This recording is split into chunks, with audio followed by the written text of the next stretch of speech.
radio qui ne manque pas, éphémère, éphémère, la radio qui ne manque pas d'air.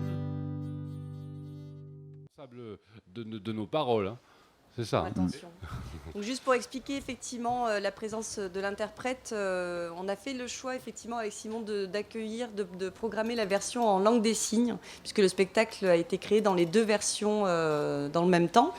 Donc Johan Robert qui est ici présent, qui est interprète LSF et qui a été associé dès la création, d'où sa présence assez particulière et très bien intégrée au spectacle. Qui est là pour intervenir en tant que comédien, mais on s'était adjoint aussi la présence d'une interprète dans le cas où il y avait des personnes qui auraient été sourdes ou malentendantes. Je ne crois pas qu'il y en a là présente devant nous, malheureusement. C'est vrai que l'année dernière, on avait accueilli des vastes mois d'Emmanuel Laborie, donc on s'est dit que peut-être on avait un public qui serait revenu à cette occasion-là d'accueillir la version LSF pour La vie devant soi. Mais voilà, on va se donner un petit temps avant de boire un verre tous ensemble de façon plus off. Simon, peut-être expliquer la genèse de ce projet-là, parce que moi, je t'avoue que quand tu m'as dit que tu t'attaquais à La vie devant soi, je me suis dit, mais pourquoi Et quelle audace voilà, moi aussi, je me suis demandé pourquoi. C'est un peu les premières questions qu'on se pose, mais... La vie devant soi, en fait, moi, j'ai découvert ce roman quand j'avais 15 ans. À cette époque-là, j'étais pas un très très bon élève. Et d'ailleurs, l'ai-je été un jour, je ne sais pas. Voilà, j'étais au lycée et puis j'avais une prof de français super. Je sais pas, ce bouquin m'est atterri dans les mains et ça a été une révélation hyper profonde pour moi sur quel espace pouvait être un livre déjà. Une histoire et vraiment ce truc de refuge. Et c'est un bouquin qui m'a vraiment ouvert les portes de la littérature. Et c'est un bouquin dans lequel aussi, je disais refuge, dans lequel je me suis réfugié de nombreuses fois dans ma vie. Ma vie devant moi et derrière moi, mais j'ai 33 ans et je sais vraiment pas combien de fois j'ai lu ce roman, mais j'ai un petit côté comme ça aussi où je peux répéter beaucoup de choses. Donc je l'ai lu beaucoup de fois et j'en parlais une fois avec Estelle Savasta, c'est marrant, elle aussi elle le lit souvent, elle me disait qu'elle le lit avant chaque création. Et je trouvais ça assez marrant de se dire ah tiens, pourquoi on le lit régulièrement et le truc de le lire avant chaque création, ça a tiré pour moi un premier fil qui était de dire ah tiens, mais en fait Momo c'est aussi l'allégorie de l'artiste en devenir. C'est un ado en fait qui tient un discours où il dit il va écrire Les Misérables, il fait des spectacles dans la rue, etc. Donc c'était un des fils qui m'intéressait de tirer dans le spectacle, en tout cas dramaturgiquement, de dire que peut-être tout le spectacle allait se déplier depuis son point de vue, le récit il est construit à l'imparfait, donc en fait on peut le placer où on veut dans le temps. Et Tigrane, qui joue très très bien Momo, il n'a pas 14 ans, il en a 26, 27, je sais pas, j'oublie toujours son âge. Mais du coup, il peut parler depuis ses 26 ans et convoquer des situations antérieures avec la puissance du récit.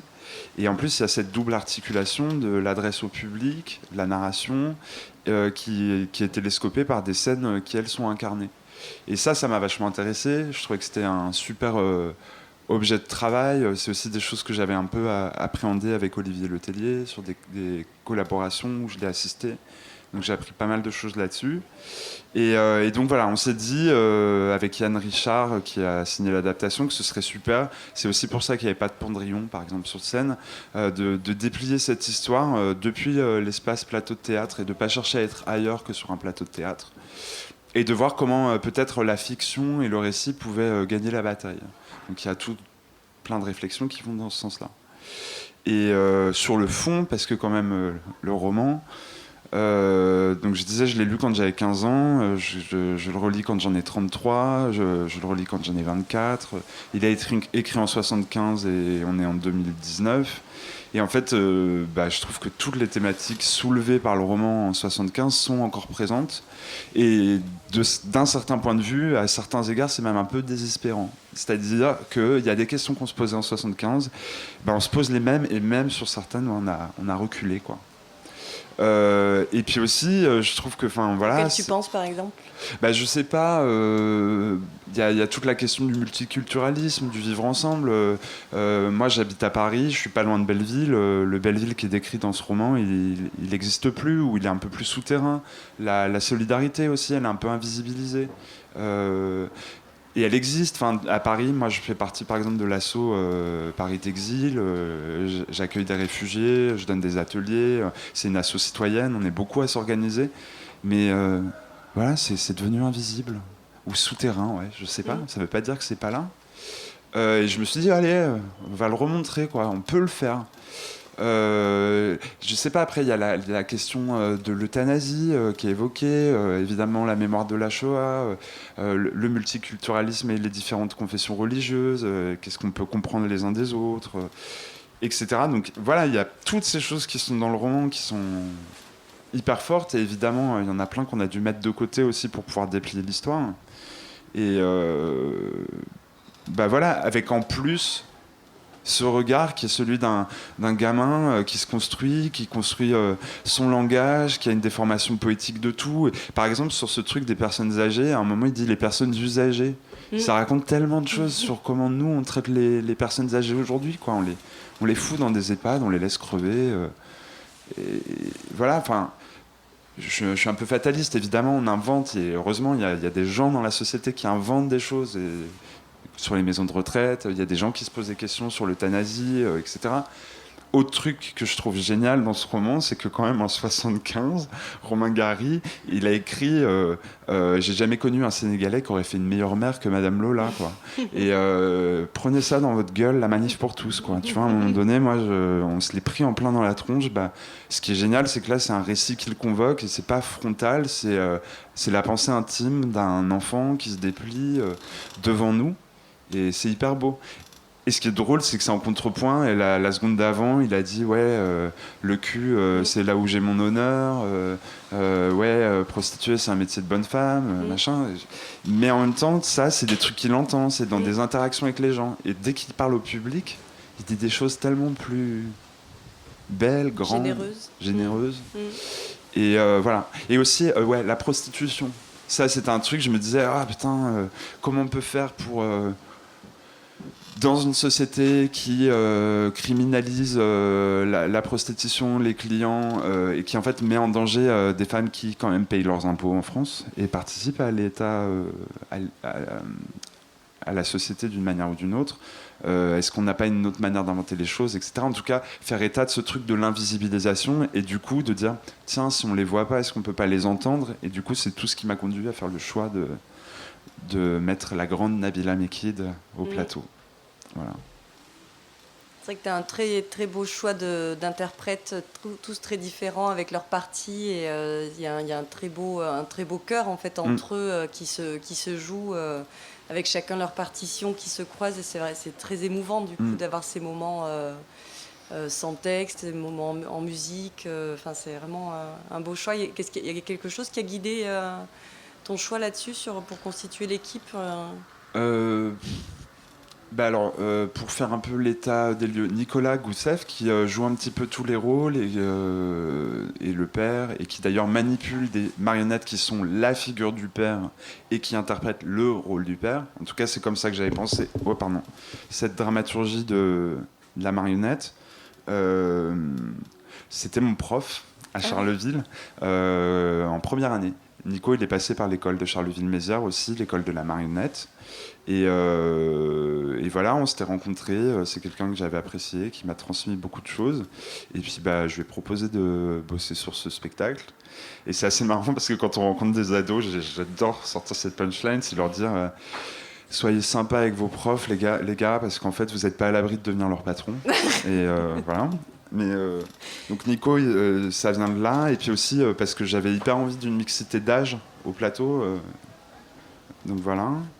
Maya, on a travaillé ensemble avec Olivier Letellier. C'est une interprète que je trouve sublime, fascinante, qui peut construire plein de choses et qui cherche beaucoup au plateau. Et en fait, c'est marrant aussi parce que chaque interprète a sa conception du théâtre, et il faut quand même faire du théâtre tous ensemble. C'est intéressant. Et Tigrane, je l'ai rencontré en faisant une audition C'était le dernier à passer le jour de l'audition. Et au bout de 3 minutes, je pense que je savais que c'était lui, quoi. Parce que il a fait un truc sublime, quoi. Il est arrivé, j'ai fait waouh, Momo, il est là, trop bien. Et c'est hyper génial de rencontrer son interprète. Enfin, au-delà de l'interprète, de voir le personnage, quoi. Tel que tu l'imaginais. Il est sorti du roman, mais il est même mieux que ce que j'imaginais. C'est ça qui est fou, c'est le principe de réalité, c'est-à-dire ça se déplace. Et puis, je sais pas, enfin, l'analogie ce serait le spectacle, c'est un truc sous la glace, un lac gelé, on est tous sur le bord, on voit un truc. On se dit, on va creuser, on sort un mammouth alors qu'on s'attendait à trouver une chèvre. Enfin, bref, pardon, je m'égare, désolé. Ah, c'est le moment de boire un verre. Ouais. Oui, c'est ce que Un j'allais petit peu dire. de bière, Et on de va passer la parole à Johan. À Johan, et puis les questions dans le public aussi. Et les rangs du fond, vous pouvez vous rapprocher, hein, ça fait très ébloui en plus. Est-ce qu'il y a un micro peut-être qui circule ou est-ce que vous voulez... Oh oui, on peut faire circuler celui-là, il est très bien. Ah, oui. Un micro rétro. Il est vintage. Une question ? Les questions, les remarques, les réflexions, les commentaires, c'est maintenant. Allez. Et voilà. Bonjour, bonsoir. Bonsoir. Bonne Alors, dans l'ordre. D'abord, j'ai une question quand même. Est-ce que vous avez vu le film ? Oui. D'accord. Non, parce que bon, vous imaginez, enfin j'imagine, à 33 ans, c'est peut-être pas votre génération, mais en tout cas, le poids de Simone Signoret sur le rôle de Rosa est tellement énorme que du coup, on est venu un peu avec curiosité en se disant, mais qui pour la remplacer ? Et donc j'ai trouvé votre parti pris très intéressant et très fort, et de l'emmener justement dans quelque chose de beaucoup plus... J'ai comparé ça un peu à Luna Park à un moment donné, mais c'était cette espèce d'enfant au milieu de Luna Park, quoi. Et donc du coup, d'amener cela avec les marionnettes et tout ça, j'ai trouvé ça très judicieux, et du coup, on échappe totalement à la comparaison, et c'est très bien, et on se rapproche beaucoup plus du roman que du film. Donc là-dessus, très bien. Alors justement, par le fait que vous ayez, je pense au docteur aussi, qui est très présent et qui est très intéressant aussi de la façon dont il est traité. Ensuite, moi, j'ai eu un peu plus de mal avec justement vos retours au réalisme. C'est-à-dire, je pense à la scène d'enregistrement, par exemple. Je pense, il y a des moments comme ça où on revient à une espèce de premier degré réaliste comme ça, et on échappe un peu à cet univers un peu enfantin, fantasmagorique qu'on a tout au long du spectacle. Et du coup, je me suis demandé si c'était voulu, ce que je considère moi comme un manque de cohérence. Mais je pense que vous avez votre cohérence et qu'elle m'a dû m'échapper. Oh j'espère. Non, mais c'est une bonne question.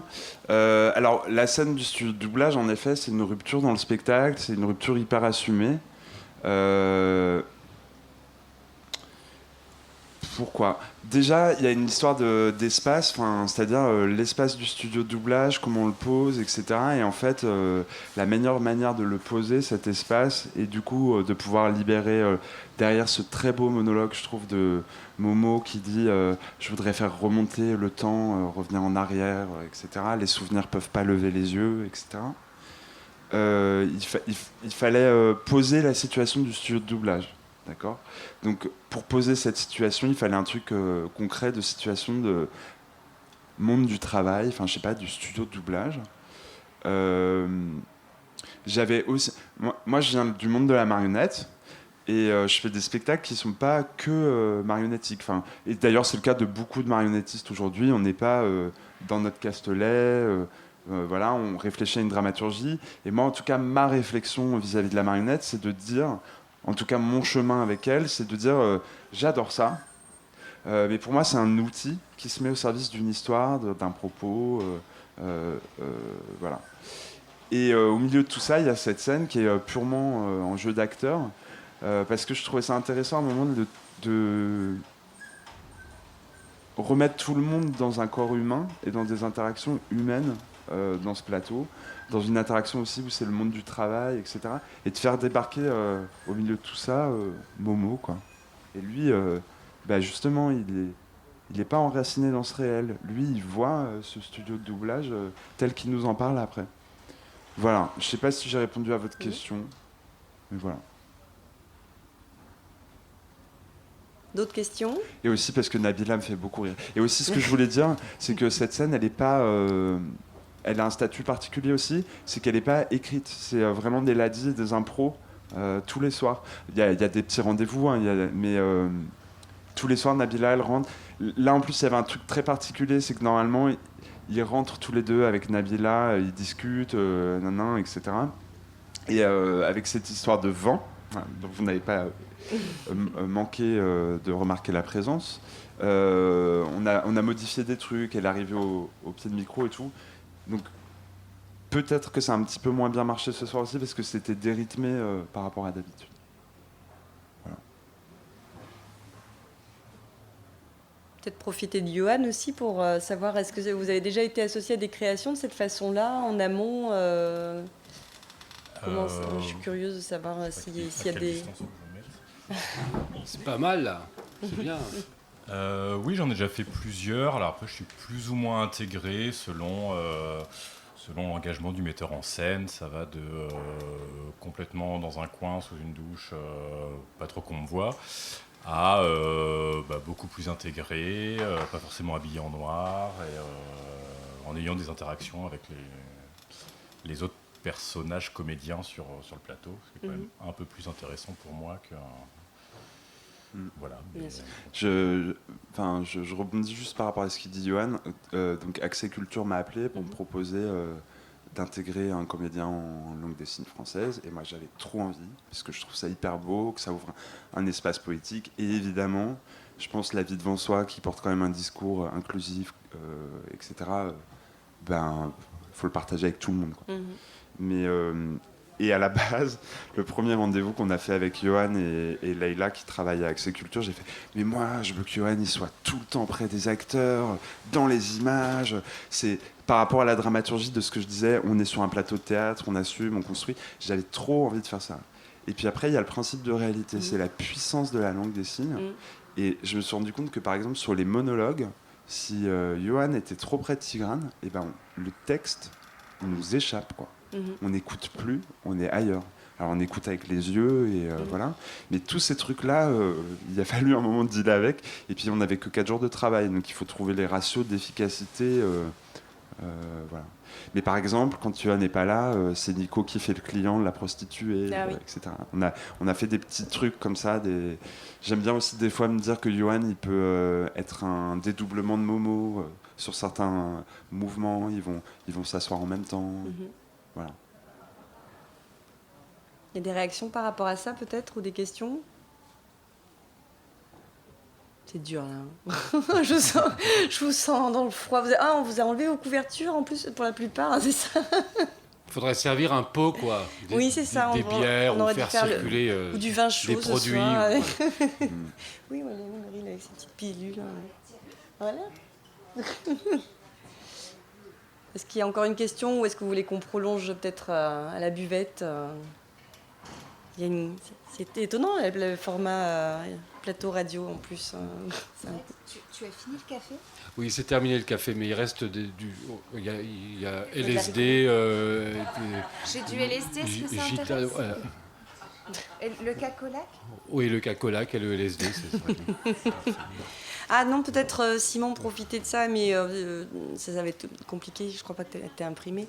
Tu as évoqué tout à l'heure beaucoup de sujets qui étaient traversés dans le roman, et tu voulais éventuellement évoquer un texte. Oui, en fait, je voulais imprimer un texte que j'ai pas eu le temps d'imprimer.